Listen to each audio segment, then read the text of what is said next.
Okay, so like Danny said, today I'm going to be talking about clustered smarts. This is Module 8, so you have made it to the end, for better or worse.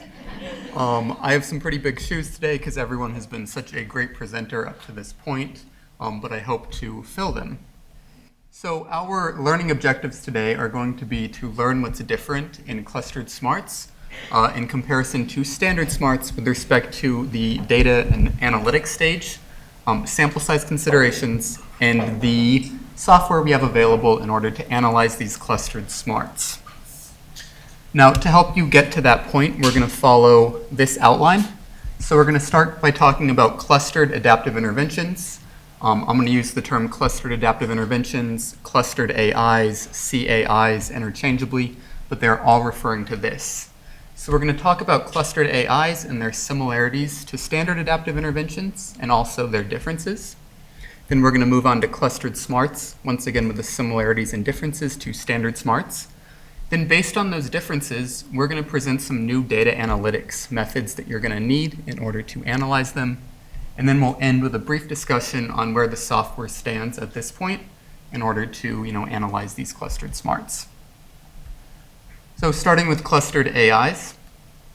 So in education, interventions are often taking place at the cluster level, like Danny mentioned. So at the school district or the school, the classroom, teacher, etc.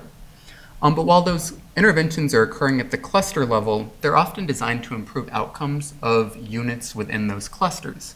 So for example, a school level intervention designed to improve the outcomes of students within the school, that's probably showing up in most of your research. So some examples of these school level interventions, well, we could have professional development type interventions.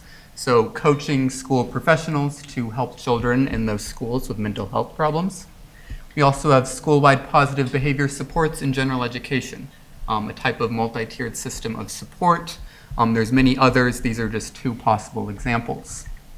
So just like how standard interventions can be adaptive, so too can clustered interventions. And why might you want that? Well, by adapting and readapting these cluster level interventions, you could hopefully improve the outcomes of the greatest number of units within that cluster. So formally, what are we talking about here? Well, a clustered AI is a pre-specified set of decision rules that guides how best to serve baseline and ongoing needs of clusters within a specific population. So this should sound pretty familiar at this point. We've kind of just replaced units here with the cluster level needs. So to motivate this, I'm going to be talking about the following clustered AI for implementing CBT in schools. So I want to reiterate something Danny has said throughout. I am just a statistician like Danny. So you need to bear with me. This is the adaptive intervention. To the best of my knowledge. Okay, so to the best of my knowledge, in Michigan, high schools are required to have these school professionals to help students with their mental health issues. That being said, if you look at what's actually going on in those high schools, they're not really using evidence-based practices. So maybe they're not most effectively, helping out those students.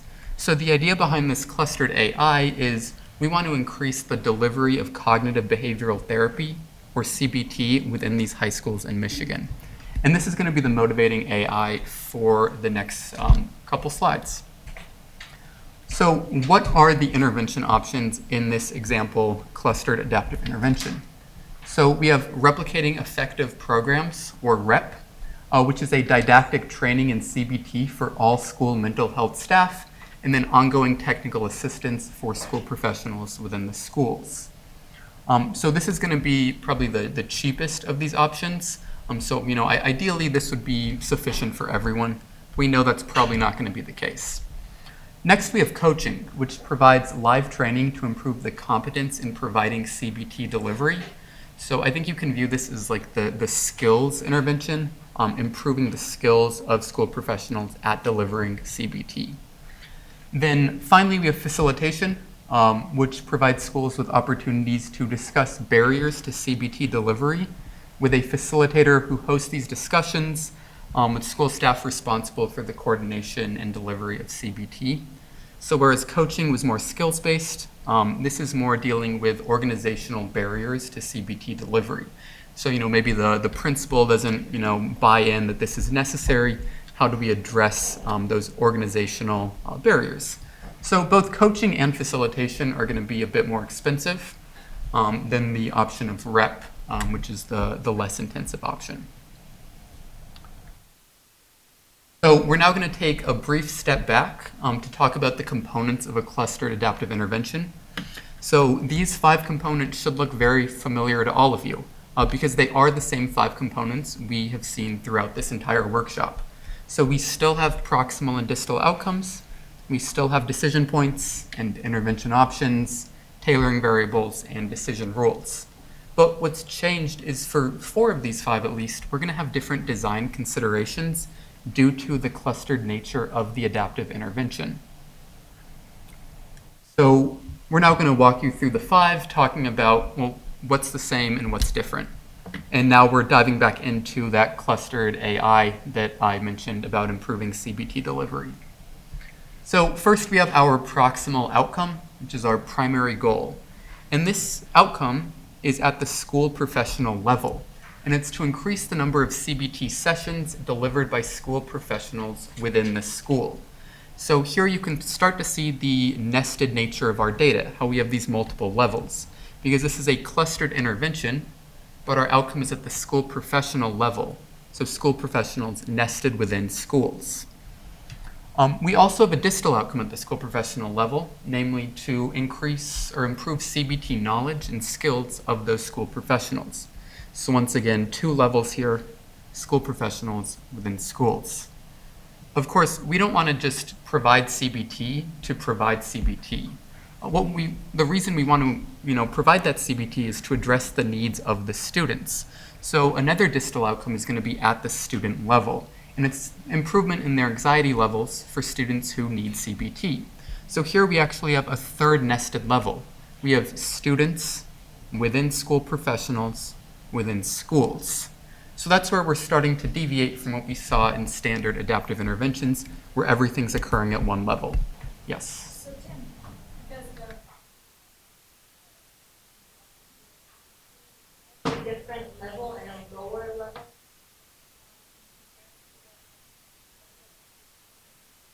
In this example, you randomizing the school. Not randomizing anything, sorry. We're talking about adaptive intervention. Yeah. You are. He's talking about the Yeah, goals for of an the adaptive adaptive intervention. You're intervention. starting with the schools, right? Yep. But you're saying that the proximal outcome is at a different level. It's at the school professional. Yes. And the distal outcome is at the school professional, and there's another one at the student level. So the outcomes, the proximal and the distal, are at a different level, Yes. right? Yep. Than the level at which the intervention option was delivered. Yes. Does it have to be that way? No, I mean, you could also have a different distal outcome or even proximal outcome that is at the school level. Off the top of my head, I can't think of one in the context of this clustered AI. Maybe content one of you scientists could come up with that. I don't know off the top of my head. But yes, you could have proximal and distal outcomes at the level of the school as well. In this context, our proximal and distal outcomes are at lower levels. But I think, Billy, that if I only have outcomes at the school level, it's up for debate as to whether we would even call this clustered. I think that's the key. And I think if we surveyed 50% of the people in this room would call it clustered level just because giving a break, schools, I know there's stuff inside of it. But for purposes of like us statisticians and methods, if really you have a school level intervention that's time varying and you're only interested in a school level outcome, technically we would probably not call that clustered adaptive. Yeah, so what you're saying is that for an intervention to be a clustered, for an adaptive intervention to be a clustered adaptive intervention, Yes. it should be motivated by proximal outcomes or distal outcome at a different level Right. than the level at which the intervention options were delivered. That's what you're saying. Otherwise, why is the word clustered in there? Okay, just wanted to clarify. Yep. Yeah, and in fact, if your proximal and distal outcomes are at the school level, well then all the methods you've seen in modules 4 and 5, they would follow through automatically. and we wouldn't need the adjustments we're going to be talking about in this module. Yeah.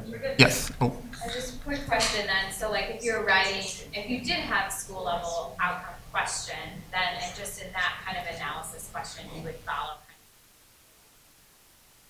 yes. procedures, but then for your other. That's what I've, like for Yeah. IES grants, we typically have school.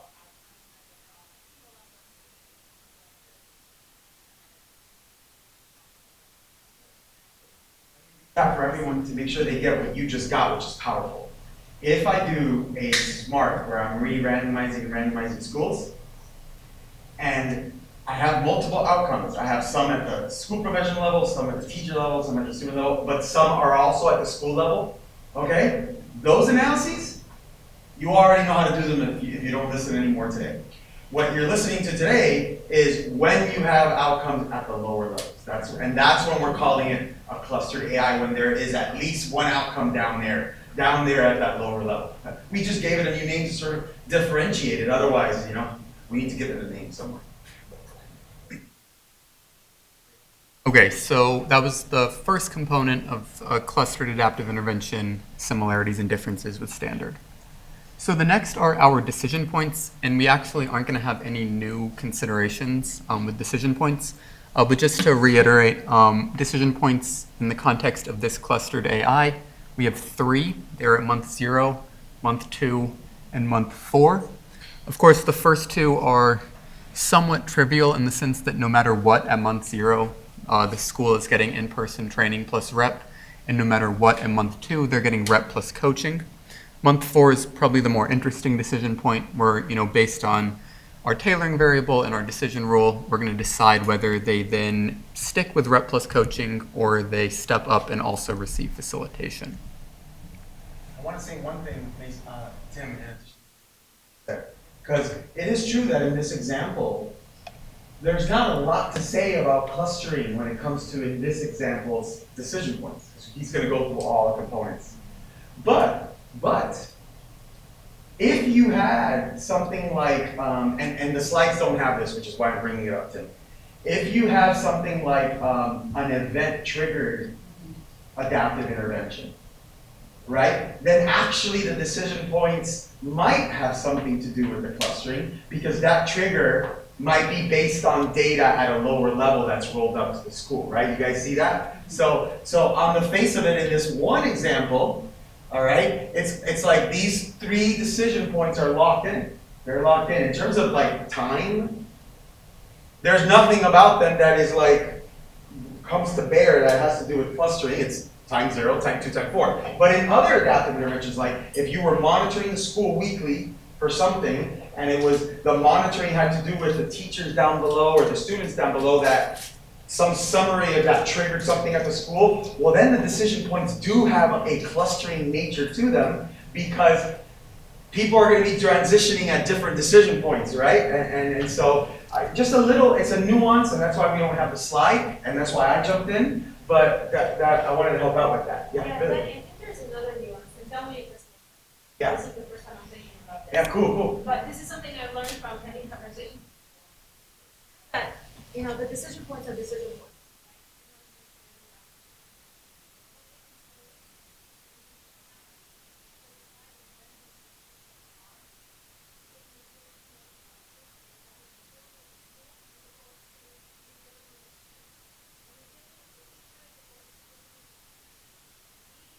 Very, very different. That's what I learned from you all, That is true. right? Because what are the decision points? The timing of the decision points.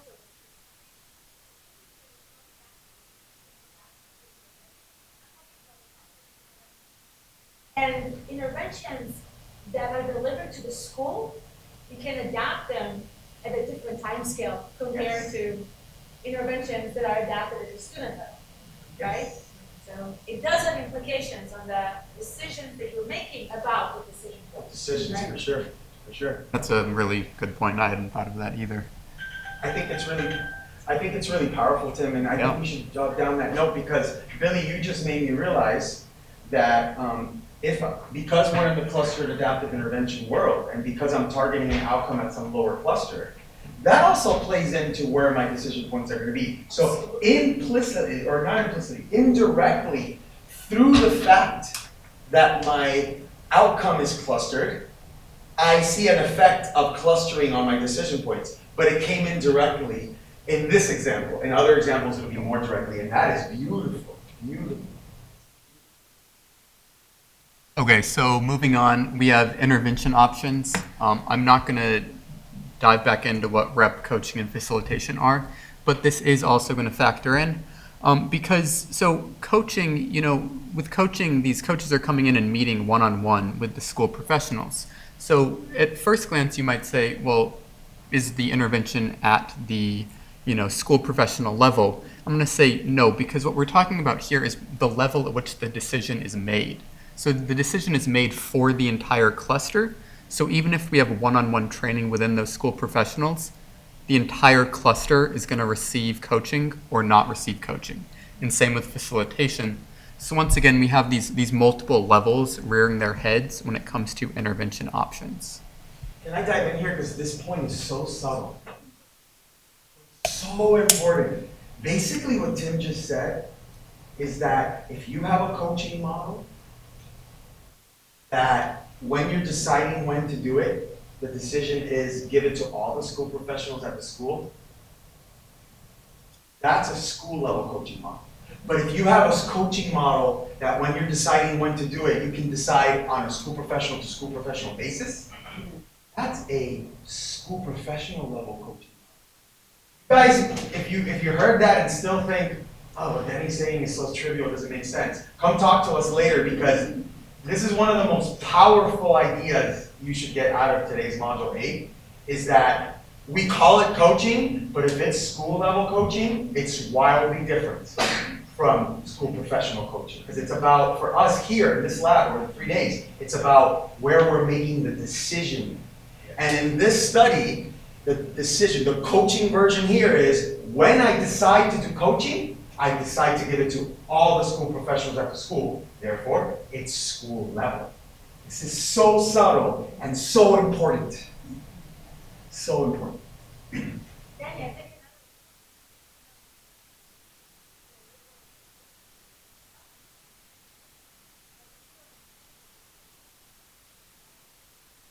for example, there are models That's where right. they're supposed to train each other or somehow, right? So Yeah. it doesn't necessarily mean focusing on coaching at the school level doesn't necessarily mean you need to train all the coaches or Correct. target all the coaches in the school. Correct. Right? Correct? But there, in the example you just mocked up, it's a school professional level coaching model. Absolutely. Yeah. Why? Because I decided that coach at the school, I'm gonna do it, that student Yes. professional, I'm gonna do coaching with, and the other one I'm not. Now, if you guys wanna know a little bit about how the sausage was made, when this study was being dreamed up, we had all versions of coaching on the table, and we finally landed on the version that it's school level, because everyone in the room was like, wait, we're gonna show up to a school and only give one of the school professionals coaching? Ain't gonna happen. So what I learned in that process is that the way coaching was conceived of, here, it's actually not even feasible at the school professional level. The decision to give it is not feasible. Even if when the coach showed up, they only saw one coach that day.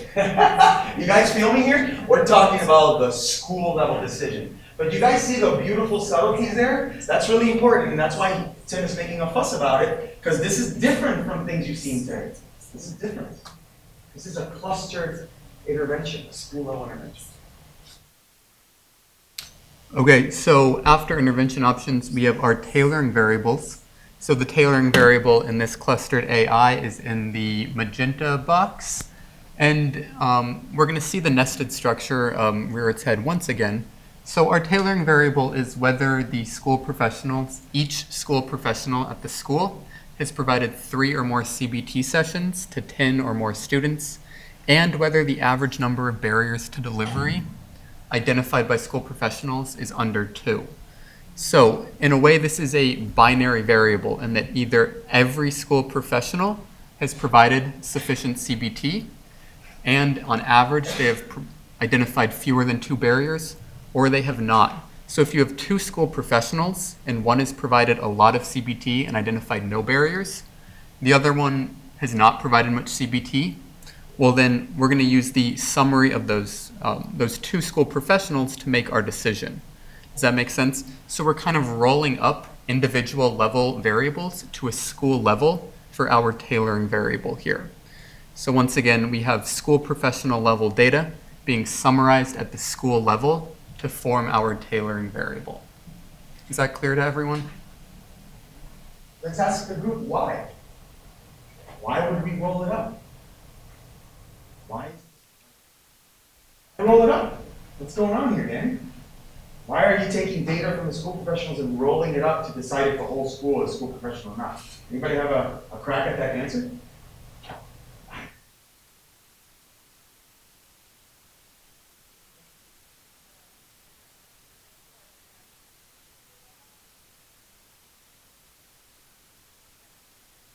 Doesn't have to be, but you're right, Brittany. The interventions that's coming next is what? School level. School level.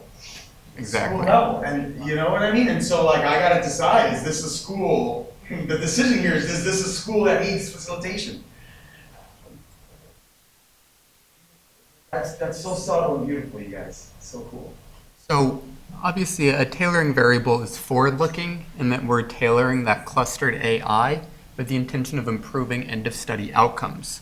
But a side note I want to make is that it also may be affected by prior intervention, in that, you know, how it's going to be affected in this case by rep plus coaching in the first stage. So we can also, in a way, view that tailoring variable as, well, how does the school respond to the prior treatment of rep plus coaching? Is that clear as well? That's beautiful too, you guys, because what he's saying is that, does the school respond fairly? This is just another way of classifying the school, but what's being left out of that, and we left it out because we didn't have room, is does the school respond favorably to rep plus coaching for purposes of deciding whether to facilitate? Yeah. That extra part, for purposes, is what makes a tailoring variable. Okay, so then based on that tailoring variable, we can construct a decision rule. So based on whether the school in aggregate has provided, you know, that 10 or more sessions, 3 or more sessions to 10 or more students for each school professional. Well, based on that and the number of mean barriers to delivery identified, we can say, you know, yeah, they're doing okay, they're going to continue with rep plus coaching, or no, we need to augment with facilitation. So once again, I'm going to stress that this decision rule is at the school level. So even if you have one school professional at the school offering a ton of CBT, if someone else is not offering much CBT, then the entire school is a non-responding school, and we'll step up their intervention and provide facilitation as well. So here, once again, you see the nested nature of this data, where we have school professional level outcomes being summarized at the school level to make a decision at the school level. Yes. I don't know if this is like.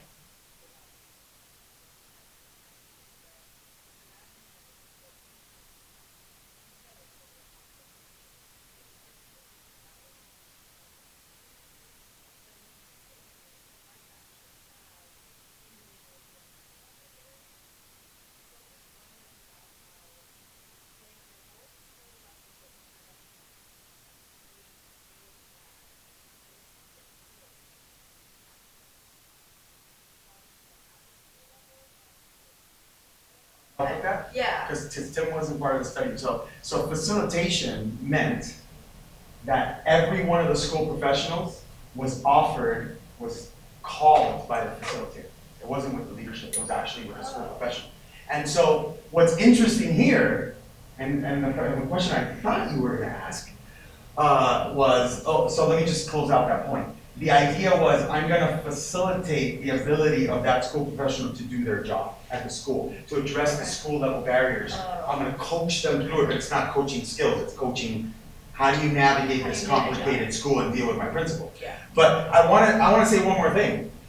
This is facilitation at school level because all the school professionals got that. But the facilitation thing, which is school level, itself has lower level components because the facilitator is calling all of them. So suppose there were 3 of them there. Over the course of facilitation, the thing the facilitator is doing with the school professional might vary. according to the protocol that, if you read the protocol, right? It could be adapted to the needs of each professional. But here, we're not talking about that part. We're talking about the provision of facilitation at the school level. Are you following me? Yeah, we're talking about the school level decision. It's beautiful, it's subtle, it's like, there's so many questions in this new world. You guys see that? It's so cool. Okay, so we saw those components of the clustered AI, but a natural question to ask as education scientists is, well, how can we best optimize that clustered AI? So, in other words, can we do better than what we showed earlier? Well, to do that, there's a lot of optimization questions that we can ask.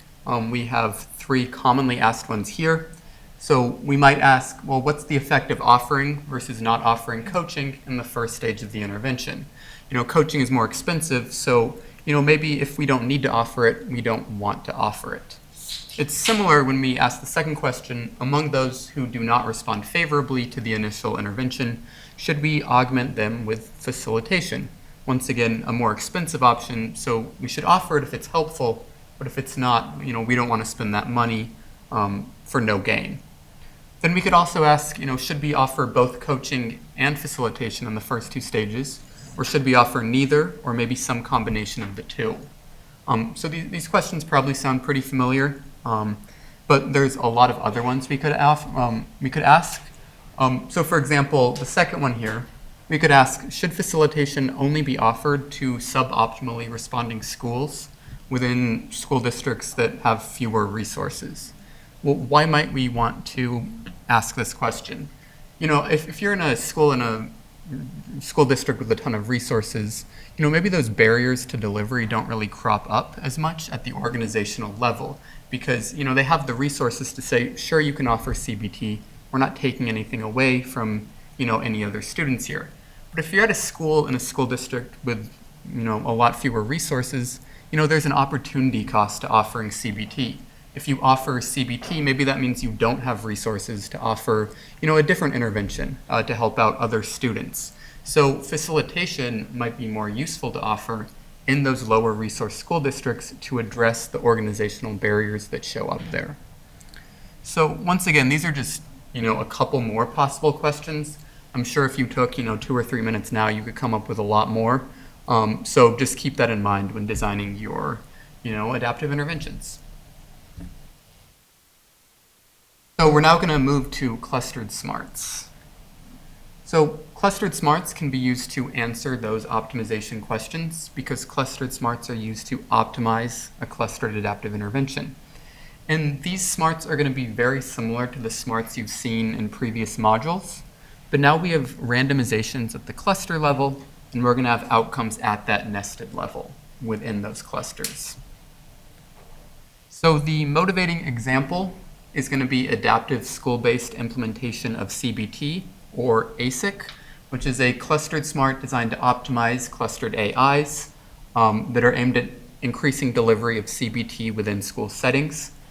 So I know ASIC is review to a certain extent. We saw it in Module 3, but just a refresher because we've seen a lot of smarts at this point over the course of these 3 days. So ASIC takes place in 94 high schools in Michigan with over 200 school professionals in total. Within each school, we had somewhere between 1 and 3 school professionals. And our primary outcome is going to correspond with that proximal outcome from 5 or 6 slides ago.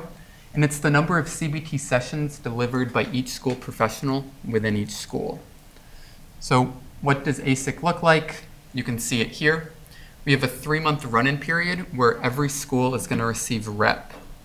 At the start of month 3, schools are randomized to either stick with REP or to augment with coaching. So REP plus coaching. Then if we follow the top half here, we are going to do that for 2 months, and then we're going to check whether they are responding schools, in which case they would be ineligible for a stepped-up treatment, or whether they're non-responders, in which case we might supplement with facilitation. The tailoring variable and decision rules are going to correspond to what we saw with the clustered AI in the previous slides. So responders to REP are going to continue with REP. That's going to be box A. Non-responders get re-randomized a second time to either continue with rep or to supplement with facilitation, boxes B and C. The bottom half's going to look familiar, or the same as the top half. Responding schools continue with rep plus coaching. Non-responders get re-randomized a second time to either continue with rep plus coaching or to add facilitation, boxes E and F.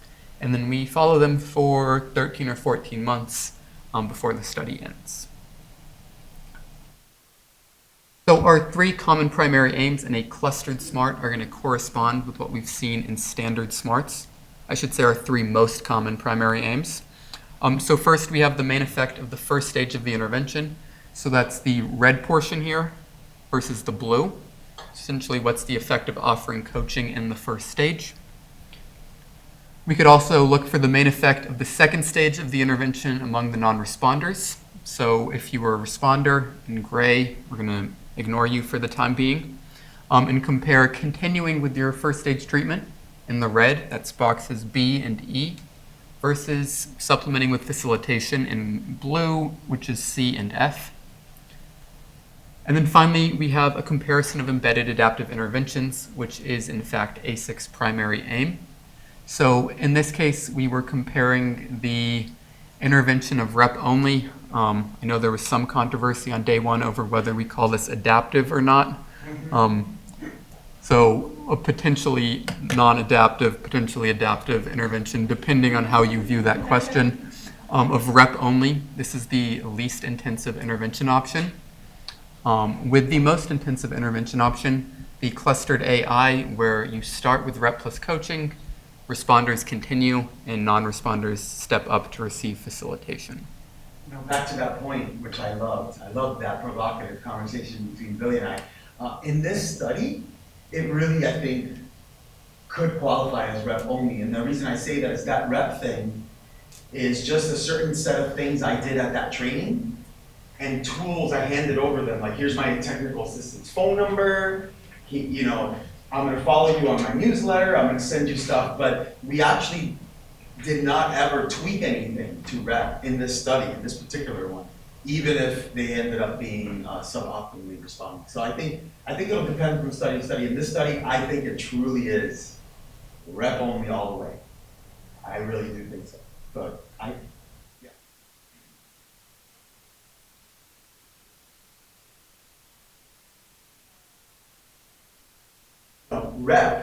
Rep thing, that included the monitoring for non-response, slow response. Okay, and the protocol for that, the way I wanted it to, was well protocolized all the way through. And there was an engagement protocol, Billy. I'm sure we can make it better. There was a way to get information from these school professionals. That was part of REP. It was mostly automated, very little human contact, because it was all through like a digital dashboard. And that's why, really, I think that really is rep only, I think, in this example. But I agree with Billy. It's not always like that. It's not always like that. Okay, so from that brief section, you might be thinking, well, clustered smarts seem pretty similar in a lot of ways to those standard smarts, other than the nested nature of our data with our outcomes at a lower level than randomization. So what's new here?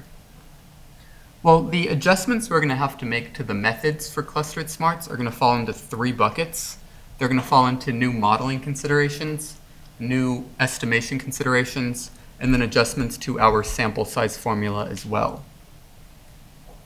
So all of these innovations are going to be due to that multi-level structure of our data. So like we've talked about in standard smarts, everything's occurring at the same level. Randomization to the different intervention options is occurring at the same level as the outcome. But in clustered smarts, that's not going to be the case because we have these units, these outcomes nested within our clusters. So like in ASIC, we have school professionals within schools. And what does this mean in practice? Well, it means we're going to need to take into account the structure of our data. So for example, we'll need to take into account the correlation structure of those outcomes within clusters. And because of this, we'll also need new software to take into account the structure. So I mentioned just now that we have to take into account that correlation. So obviously with standard smarts and a lot of statistics, one of our key assumptions is independence of observations. But in cluster data in general, and also in clustered smarts, that's probably not going to be the case. We're going to have correlation of those outcomes within our cluster because they're all a part of the same cluster. So that leads to a concept, the interclass correlation, or ICC, which probably most of you are at least somewhat familiar with. And it's just a measure of how similar outcomes of units are to one another within a given cluster. So why might we have those correlated outcomes? Well, in the context of CBT delivery within schools, the amount of CBT delivered by a school professional within that school is probably somewhat correlated with the amount offered by the other SPs in that school. So if you take the very extreme example of a school where not a single student requires CBT, I'm not saying that is ever going to actually occur, but bear with me. If nobody requires CBT, then each of the school professionals in that school are probably not offering any CBT. On the other hand, in a school where every student requires CBT, they're all probably offering some, hopefully a good amount of CBT to those students. So we see that correlation within the cluster. Note, I'm not saying anything about correlation across clusters or between the different clusters. If you know that Danny, the school professional in school 1, offered 5 sessions last week, that's not telling you anything about how much CBT was delivered by Billy in a different school. So correlation within our clusters, not across. So the nature of the correlation is going to factor into these modeling considerations, and because of that, into our estimation as well. So that's what we're going to talk about in the next couple slides. Yes? Sorry, I'm thinking about like.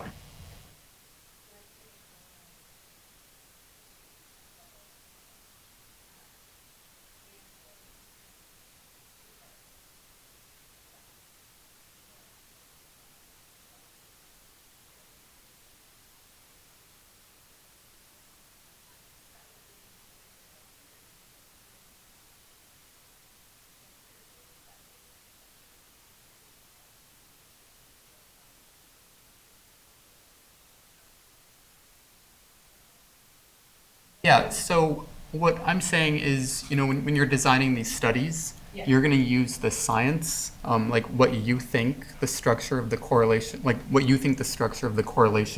within a given school is going to be, Okay. that will, determine the structure that we as statisticians would use when analyzing the data from your design. Okay. So, you're pre-registering what you believe the structure of the correlation will be. Okay. Does that He's gonna get answer to your that. question? It's Yeah, exactly the we'll get way to you that. do it, Sean. You're about to see. Oh, Yeah. okay. Thank you. It is. So I should say the next couple slides are going to have some math on it. Hopefully it's somewhat review for most of you, but bear with me as we go through these next couple slides.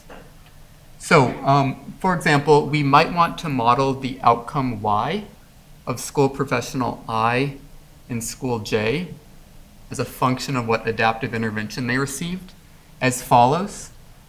This is, you can view this as like a standard regression model here. And we can break that up into 2 components. We have our marginal mean model, or mu of A1 and A2.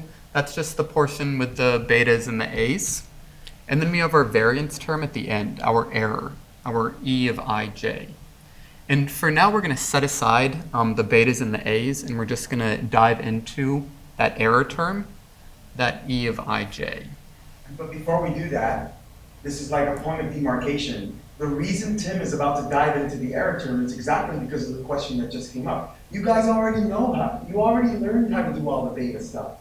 The interpretations there are the same. So his focus over the next couple slides is, okay, what gives? Well, we got to talk about what the question just asked was about. And what you're going to discover is this is very similar to the way you guys already know how to do things. So I think all of you are going to see the next few slides and think, it's exactly what I know how to do. I know how to take into account clustering in a multi-level model. That's what's about to happen. So we're going to decompose this error term into 2 components. So instead of E of IJ, we're going to have this eta j of A1, A2, and then this epsilon term. So that eta j term, if you're in the random effects literature, that's just going to be your random intercept for school J. Okay? So we have the school random intercept, and then we have the leftover error. That's our epsilon ij. So for now, we're going to say the mean of that school level, the school random intercept, is going to be 0. And for now, as an example, we're going to assume the variance of our random intercept is going to be sigma squared sub school. So a constant school level variance. Okay? Then just briefly, that leftover error term, mean 0, variance sigma squared res for the residual error. Are you with me for now? So that question you just asked, this is where you get to bring in your science. You would not do that model if you thought that that sigma squared school differed by adaptive intervention. You wouldn't be using that. So this is the part where you guys bring your science in there. And Tim is going to walk you through different choices of that. Yes. So you're with me through here. Just a couple more new lines of math, let's say. So the variance of our outcome, the variance of our yij, well, that's just the sum of our school level variance and then the leftover error, the sigma squared res. And we're going to just call that term sigma squared t for the total variance. Then we have these covariances between two school professionals. So if they belong to different schools, that's what I was talking about earlier with, Billy and Danny in different schools, there's no correlation between the two. Telling me something about one tells me nothing about the other. So we're going to say the covariance between school professionals in different schools is 0. But for within school, we are going to have a covariance, and that's that variance of that random effect. We're saying it's sigma squared sub school. We plug that into our formula for correlation. So the correlation of two school professionals within the same school, it's going to pop up as the school level variance over the total variance. We're going to call that rho. That is our ICC. Are you with me for now? Okay, so is there in that example, is there only one ICC? one ICC. One number. One number for all the different school professionals in the different schools. So what we're going to talk about now is how the decision we make about the variance of that random intercept is going to inform the structure, the correlation structure within a given school. Okay? So on the previous slide, for example, we said it was just going to be sigma squared sub school, that constant variance at the school level. Well, that led to that rho, our ICC, which led us to this working variance model, our V of A1, A2. There are a couple points I want to make about this 3x3 matrix. So first off, this is just the working variance model for a school with 3 school professionals, which is why it's 3x3. If we had 2 within the school, then it would just be this inner box times sigma squared t. And if we only had 1 school professional, well, it would just be sigma squared t, because we don't have correlations with one observation. So that's the first point. The second point, what is this saying? Well, it's saying the correlation between school professional 1 and 2 is going to be rho. And between 1 and 3 is going to be rho. Same with between 2 and 3. So for each set of school professionals within a school, their correlation is rho. This is an exchangeable correlation structure. Okay? And in this case, that's our V of A1, A2. Same correlation for school professionals within a school. But of course, we didn't have to say this is the variance of our random intercept. It doesn't differ by anything. It's always going to be sigma squared school. Instead, you might say, well, maybe these school professionals' outcomes are going to be independent of one another. Maybe, they show up on different weeks, so there's no interaction between the two, and they handle everything differently. Well, if you thought they're going to be independent, then the variance of that random intercept is going to be 0. So in fact, we're saying it doesn't exist. And if we do that, well, then our correlation is 0 over the residual error. So our correlation is 0. Our rho is 0. And we get the following working variance model, following V of A1, A2. That's probably not the assumption that all of you are going to make. No. You're probably going to assume there's some correlation. And in fact, you might say the amount of correlation within a school is going to be dependent on which clustered AI they received. Why might that be the case? Well, you might, in the context of the clustered AIs we've been talking about, think, let's say the most intensive AI of rep plus coaching plus facilitation is entirely effective. Everyone offers the maximum amount of CBT after they receive that clustered AI. Well, then the outcomes are going to be really highly correlated because they're all offering the max. On the other hand, the least intensive of rep only, it might do absolutely nothing. It might, so within that school, maybe one school professional was already delivering a fair amount of CBT. They still are. Another one doesn't fully buy in, so they're offering a bit less. So because of that, the correlation for schools that followed the least intensive AI is going to be a bit lower.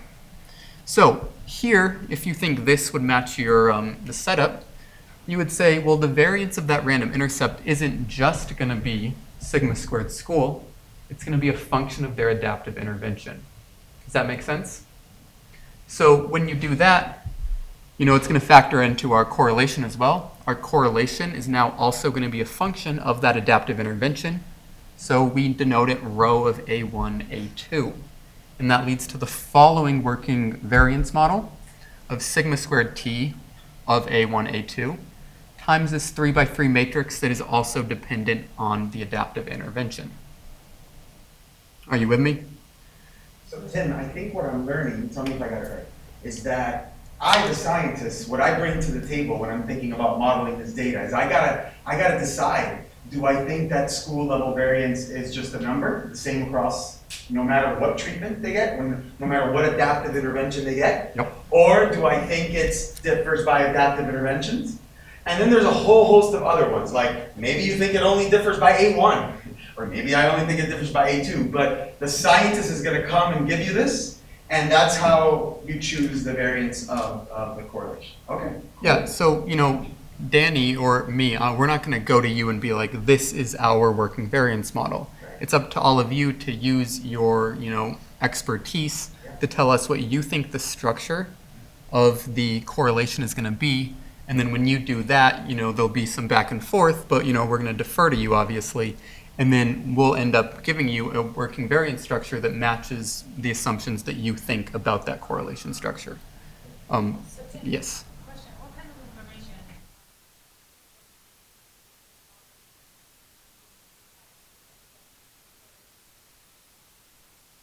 So I think you could probably use, past studies in the area. I think most studies are presenting ICC estimates in education, so that would be one possibility. Now, if there was a past study of coaching versus no coaching, it wasn't a smart, but you have that data lying around. You could just calculate the ICC for the coaching group, the coaching schools, and the ICC for the no coaching schools, and just stare at it. If they're wildly different, you might want to specify it differently here. If they're kind of similar, but you use those prior studies and your own intuition of what you know about the treatments too. So the intuition here It's very is important. this study, they're not going to tell you if you should.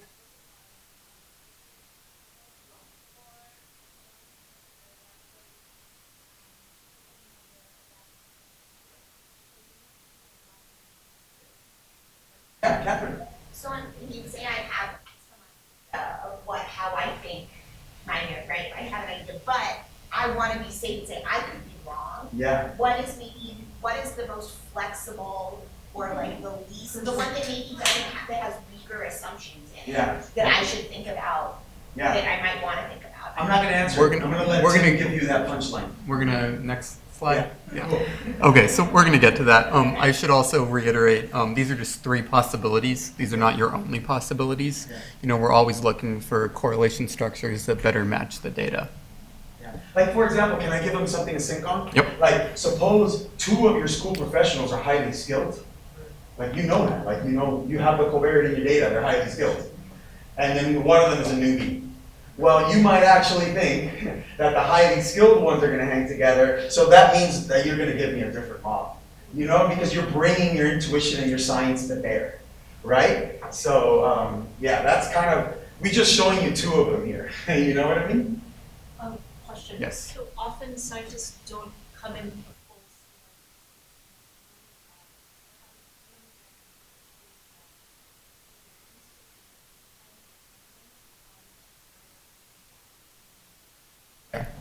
Is there a way, or what might a scientist do to rule out the possibility that the variance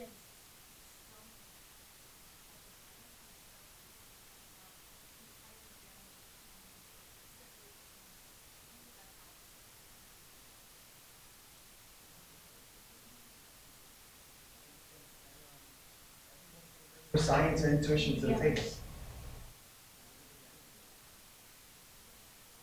You might get it wrong, that's what Catherine's Let's asking. talk about what are the implications of. Yeah, I think Tim's gonna Yeah, get to it. we're gonna get to that. So the decision you made here is gonna factor into your estimation as well. So you might be looking at this equation at the top and like, what is that? You know, we're on day 3 and I haven't seen anything like that whatsoever. So Danny didn't tell you in module 4, but this is actually what's going on underneath the hood. Yeah. So just like very briefly to make you guys more familiar, like comfortable with this, when Danny's talking about weighting, well, that's what this W is, so it's factoring in here. You know, there's also, you know, replication going on. He just didn't talk about it. So the reason I'm putting it up here is to show and once again highlight 2 key differences between clustered smarts and standard smarts. So first, in Danny's version of this that he did not show you, this Y is just going to be a single outcome. But here we have our clustered data. So we're saying it's Yj, a vector of outcomes for school professionals within that school.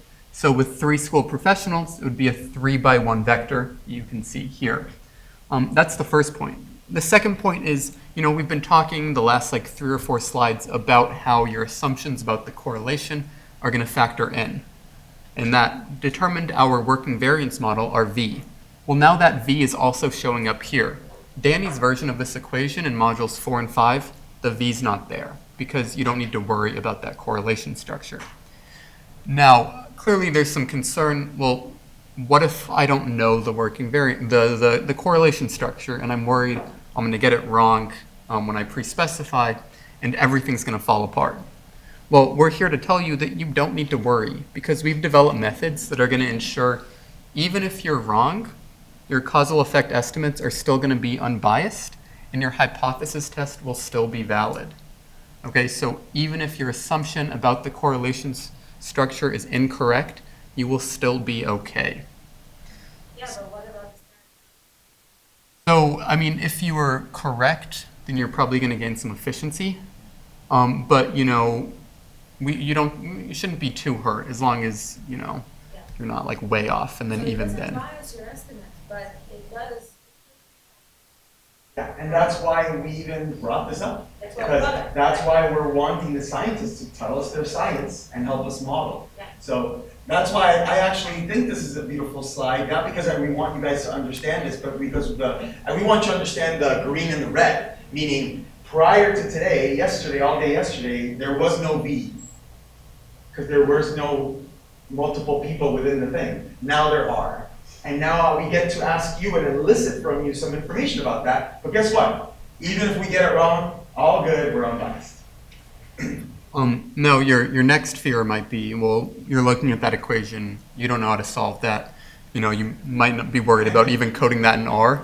And I would agree with you, I don't want to solve that or code it up in R myself.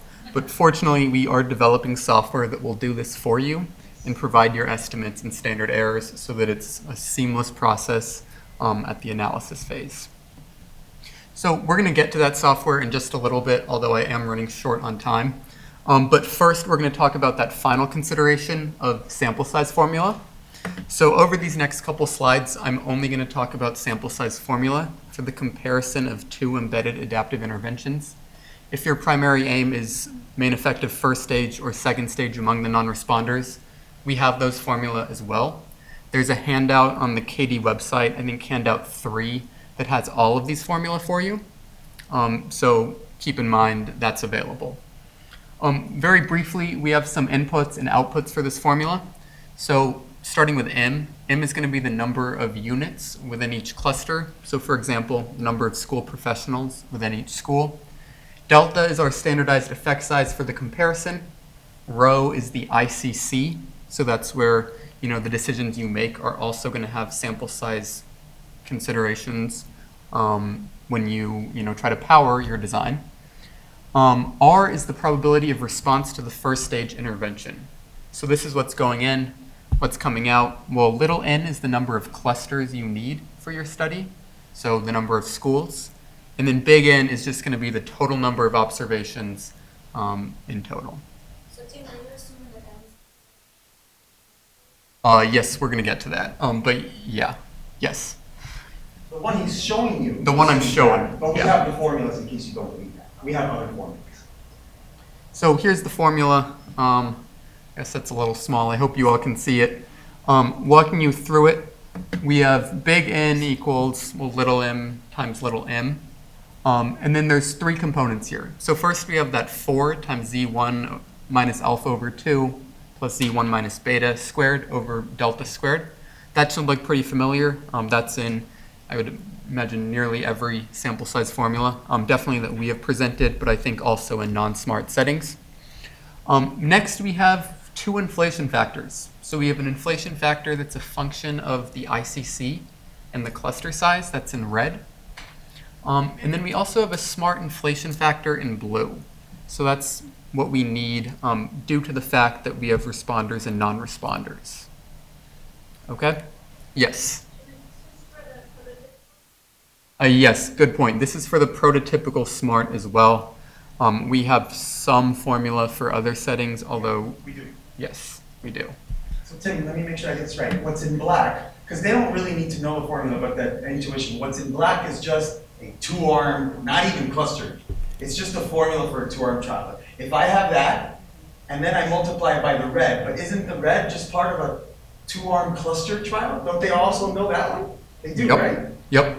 So And then the blue is what looks different. What's the blue? the blue is what we're adding because it's a clustered smart rather than just a two-arm cluster randomized trial.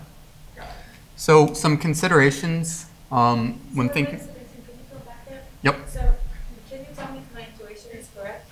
Just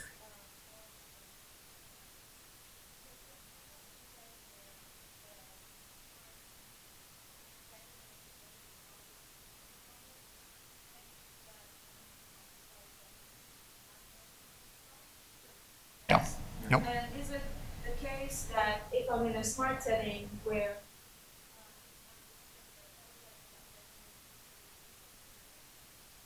and I just delete the 2 minus r? Yes. Right? So Yep. basically, you see the thing here, it's pretty, by making these small adjustments, r 2 minus r, we can use this formula for all possible types of smart settings. Not only that, the stuff that's not in blue, that's the one the two-arm cluster world has been using for 50 years. So guys, the point of this is not that you understand the math. The point is that you realize, oh wow, it's so beautiful. I already know how to do this. You can go tomorrow tonight and do this tonight. But if you don't want to, we also have software. So some quick considerations. So like Billy alluded to earlier, for the sake of this, we are assuming we have the same number of units within each cluster. Danny mentioned there are adjustments if you think that's not the case. Second, if your response rate R is expected to differ based on the first stage treatment, which I think is definitely a possibility, you have two possible options. So first, we have an adjusted formula in the paper here. The full citation is on handout 3, which talks about all of these sample size considerations. Alternatively, you could just be conservative. You could just say, I'm going to use the smaller hypothesized response rate.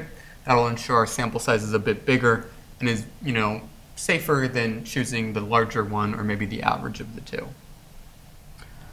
So are we okay going over a little bit? Yeah, it's only going to be another minute. Okay. It's only 2 more minutes. Yeah, I think we so should do it. You're The doing first great. thing I want to say, we are in the process of developing software for clustered smarts. You should use it with caution. And it's already ready for them to come grab. It's just in beta mode. Yes. Yeah. So we haven't completed our testing, so keep that in mind. If you join our newsletter, you'll be notified when it's more fully tested and ready for distribution. So since it's in the developmental stage, you can't just import it from CRAN. You have to use the following steps to get it off of GitHub. Once again, these slides are posted, I believe, on the KDE website. So rather than writing it down now, it will be available for you forever, I believe. Yeah, hopefully forever. We have our way. Documentation is available at the following GitHub link. Once again, it's in development, so the documentation's a little sparse, but it is there. We hope to flesh it out more over the upcoming months. So, what does some output look like on simulated data here if you were to use this package? So you can see the R code to do this. Once again, there's documentation, so I'm not going to dive into that. But I want to draw your attention to a couple points. So first off, these effect estimates, these are your beta 0, beta 1, beta 2, beta 3s. So from those effect estimates, you can estimate your causal effects. So if your primary aim was the main effect of the first stage, well, like Danny showed in his, we're going to do 2 times beta 1 hat. So it would be 2 times this 0.986. Your causal effect here would be like 1.97-ish. Okay, so that's the first point I want to draw your attention to. Second, notice that we specified the structure of our variance. So we said here, we're going to assume it's an exchangeable correlation structure. That's when we had that row, but the same row, not dependent on the adaptive intervention. If we did that, we got these effect estimates, these standard errors, etc. We also got an estimate of what row is. So here we're estimating row to be 0.18.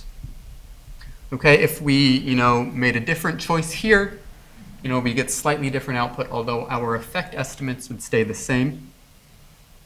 Only things changing is, like instead of 1 correlation value, we'd have 4, and standard error should change a bit as well.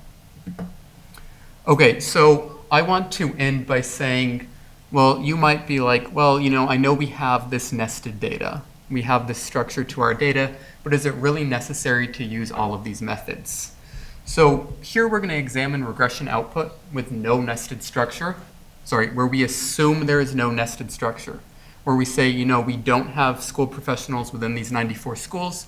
We have 200 school professionals not in schools, and they are not correlated with one another.